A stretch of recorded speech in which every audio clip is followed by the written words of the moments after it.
ಪ್ರಕೃತಿಯ ಆಟ ಕೇರಳ ಮುಖವನ್ನೇ ಬದಲಿಸಿಬಿಟ್ಟಿದೆ. ಏನು ವಯನಾಡಿನಲ್ಲಿ ಸಂಭವಿಸಿದಂತಹ ಭೀಕರ ಭೂಕುಸಿತದಲ್ಲಿ ಮೃತಪಟ್ಟವರ ಸಂಖ್ಯೆ ಸದ್ಯ 250ರ ಮೇಲಿದೆ. ಇನ್ನು ಇತಿಹಾಸದಲ್ಲೇ ಅತ್ಯಂತ ಭೀಕರ ದುರಂತಕ್ಕೆ ಈ ಕೇರಳ ಭೂಕುಸಿತ ಸಾಕ್ಷಿಯಾಗಿದೆ. ಇತ್ತ ರಕ್ಷಣಾ ಕಾರ್ಯಾಚರಣೆ ಕೂಡ ಕಷ್ಟ ಆಗ್ತಾ ಇದೆ. ಕಾರಣ ಮಳೆಯಿಂದಾಗಿ. ಸದ್ಯ ಈ ಕುರಿತಾದಂತಹ ಒಂದು ವರದಿ ಇಲ್ಲಿದೆ ನೋಡಿ.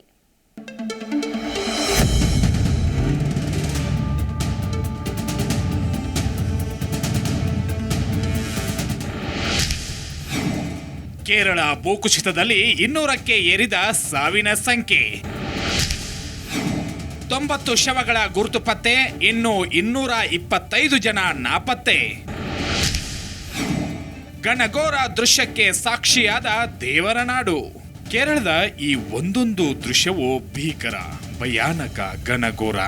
ಇಲ್ಲಿ ಇಡೀ ಗ್ರಾಮವೇ ಸರ್ವನಾಶವಾಗಿದೆ. ಜಲಾಸುರನ ಅಟ್ಟಹಾಸಕ್ಕೆ ಮಾನವನ ಜೀವನ ಅಲ್ಲೋಲ ಕಲ್ಲೋಲವಾಗಿದೆ. ನಿತ್ಯ ನೂರಾರು ಜನ ಓಡಾಡ್ತಾ ಇದ್ದಂತಹ ಈ ಜಾಗದಲ್ಲಿ ಭಾರೀ ಗಾತ್ರದ ಬಂಡೆಕಲ್ಲುಗಳು ಬಂದು ನಿಂತಿವೆ. ಮಳೆಯ ನೀರಿಗೆ ಮಡ್ಡು ಬೆರೆತು ಸಾವಿನ ಸರಮಾಲೆ ಸೃಷ್ಟಿ ಮಾಡಿದೆ. ಕಣ್ಣು ಹಾಯಿಸಿದಷ್ಟು ಪರಿಸರ ಕಾಣುವ ಪ್ರದೇಶದಲ್ಲಿ ಜಲಾಸುರನ ಆರ್ಭಟ ನರಕ ತೋರಿಸಿದೆ. ಪ್ರಾಕೃತಿಕ ಸೊಬಗು, ಪಕ್ಷಿಗಳ ಗಾನಮಾಯವಾಗಿ ಮೃತರ ಕುಟುಂಬಸ್ಥರ ಆಕ್ರಂದನ ಮುಗಿಲು ಮುಟ್ಟಿದೆ. ಪ್ರಾಣದ ಹಂಗು ತೊರೆದು ರಕ್ಷಣಾ ಕಾರ್ಯಾಚರಣೆಯಲ್ಲಿ NDRF, SDRF ಸಿಬ್ಬಂದಿ ಹಾಗೂ ಭಾರತೀಯ ಸೇನೆ ಹಗಲು ರಾತ್ರಿ ಎನ್ನದೇ ಜೀವ ರಕ್ಷಣೆಯ ಕೆಲಸ ಮಾಡ್ತಿದ್ದಾರೆ.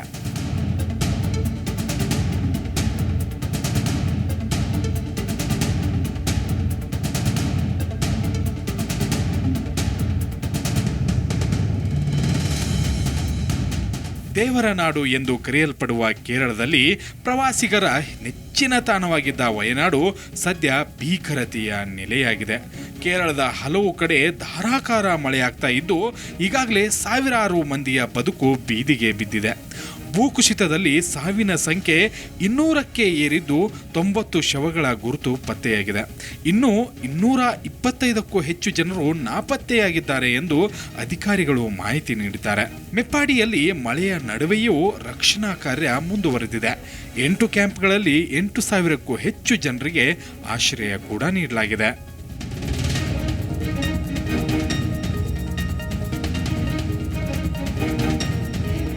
ಕೇರಳದ ದುರಂತದಲ್ಲಿ ಮೃತಪಟ್ಟ ಕನ್ನಡಿಗರ ಕುಟುಂಬಕ್ಕೆ ತಲಾ 5 ಲಕ್ಷ ಪರಿಹಾರ ನೀಡಲಾಗುವುದು ಎಂದು ಮುಖ್ಯಮಂತ್ರಿ ಸಿದ್ದರಾಮಯ್ಯ ಪ್ರಕಟಣೆ ಮಾಡಿದ್ದಾರೆ.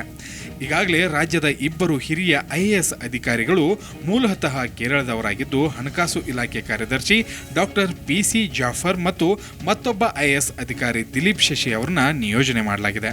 ರಕ್ಷಣಾ ಕಾರ್ಯದ ಉಸ್ತುವಾರಿಗಾಗಿ ಸಚಿವರಾದ ಸಂತೋಷ್ ಲಾಡ್ ಅವರನ್ನ ವಯನಾಡಿಗೆ ಕಳುಹಿಸಿಕೊಡಲಾಗಿದೆ. ಮುಂಡಕೈ ಕುಗ್ರಾಮ ಸಂಪೂರ್ಣ ನೆಲಸಮವಾಗಿದೆ. ಈ ಪ್ರದೇಶದಲ್ಲಿ ಕಾರ್ಯಾಚರಣೆ ಕಷ್ಟವಾಗ್ತಾ ಇದೆ. ಮಣ್ಣಿನಡಿ ಸಿಲುಕಿದವರ ಪತ್ತೆಗೆ ಡ್ರೋನ್ ಬಳಕೆ ಮಾಡಲಾಗಿದೆ. 1200ಕ್ಕೂ ಹೆಚ್ಚು ಸಿಬ್ಬಂದಿಯಿಂದ ನಿರಂತರ ಕಾರ್ಯಾಚರಣೆ ನಡೀತಾ ಇದೆ. ಮೆಪ್ಪಾಡಿಯಲ್ಲಿ ಮಳೆಯ ನಡುವೆಯೂ ಕಾರ್ಯಾಚರಣೆ ಮುಂದುವರೆದಿದ್ದು ರಕ್ಷಣಾ ಸ್ಥಳದಲ್ಲಿ ವರುಣ ಬಿಟ್ಟು ಬಿಡದೆ ಸುರಿತಾ ಇದ್ದಾನೆ.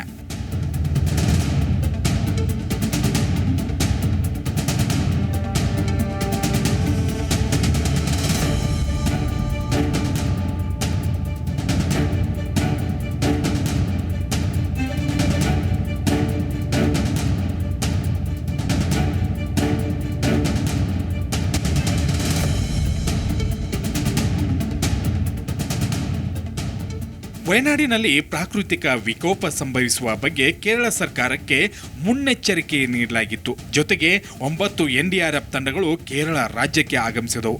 ಆದರೆ ಕೇರಳ ಸರ್ಕಾರ ಮುನ್ನೆಚ್ಚರಿಕಾ ಕ್ರಮಗಳಿಗೆ ಕಿವಿಗೊಡಲಿಲ್ಲ ಎಂದು ಅಮಿತ್ ಶಾ ವಾಗ್ದಾಳಿ ನಡೆಸಿದ್ದಾರೆ. 23 जुलाई को केरल सरकार को अर्ली वार्निंग भारत सरकार की ओर से दी गई थी. 23 जुलाई 7 दिन फिर 24 को गई, फिर 25 को गई, 26 तारीख को मान्यवर ये कहा गया कि 20 सेंटीमीटर से ज्यादा वर्षा होगी, भारी वर्षा होगी, लैंडस्लाइड होने की संभावना है, मड भी रस होकर आ सकता है और लोग इसके अंदर दबकर मर भी सकते हैं. ಅದೇನೇ ಇರಲಿ, ಪ್ರಕೃತಿ ಮುನಿದರೆ ಏನೆಲ್ಲ ಅನಾಹುತ ಆಗತ್ತೆ ಅನ್ನೋದಕ್ಕೆ ಈ ಘಟನೆ ನಿದರ್ಶನ ಎನ್ನುವಂತಿದೆ. ಸ್ಥಳದಲ್ಲಿ ರಕ್ಷಣಾ ಕಾರ್ಯಾಚರಣೆ ಮುಂದುವರೆದಿದೆ. ಸಾವು ನೋವಿನ ಸಂಖ್ಯೆ ಇನ್ನೂ ಹೆಚ್ಚಾಗುವ ಸಾಧ್ಯತೆ ಇದೆ.